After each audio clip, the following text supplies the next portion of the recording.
నటి సమంత ఈ పేరుకి పెద్దగా పరిచయం అవసరం లేదు. గత 16 సంవత్సరాలుగా హీరోయిన్గా తనకంటూ ఒక ప్రత్యేకమైన గుర్తింపుని సంపాదించుకొని బ్యాక్ టు బ్యాక్ సినిమాలతో లక్షలాది మంది అభిమానాన్ని సొంతం చేసుకుంది.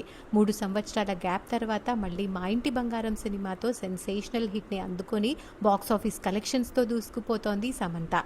అయితే సమంతకి లాస్ట్ ఇయర్ డిసెంబర్లో మ్యారేజ్ అయిన సంగతి తెలిసిందే. ప్రముఖ డైరెక్టర్ రాజ్ నిడిమూరిని ప్రేమించి పెళ్లి చేసుకుంది శామ్. ఈ కపుల్ త్వరలో పేరెంట్స్గా ప్రమోట్ అవ్వబోతున్నారు. మా ఇంటి బంగారం థ్యాంక్ యూ మీట్లో అఫీషియల్గా సమంత ఈ గుడ్ న్యూస్ని వెల్లడించారు.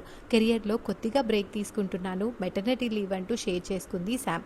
అయితే ఈరోజు ఫస్ట్ టైం బేబీ బంప్తో ఒక ఫోటోని షేర్ చేస్తూ my six pack I will see you when I see you అంటూ పోస్ట్ చేసింది. అంటే ప్రస్తుతం సిక్స్ ప్యాక్కి గుడ్ బై చెప్పేస్తున్నాను, మళ్ళీ ఎప్పుడు అది చూస్తానో తెలీదు అన్నట్లుగా పోస్ట్ చేశారు Sam. First time pregnancy related post Samantha share చేయడంతో ఫ్యాన్స్ అంతా కంగ్రాచులేషన్స్ తెలియజేస్తూ కామెంట్స్ పెడుతున్నారు.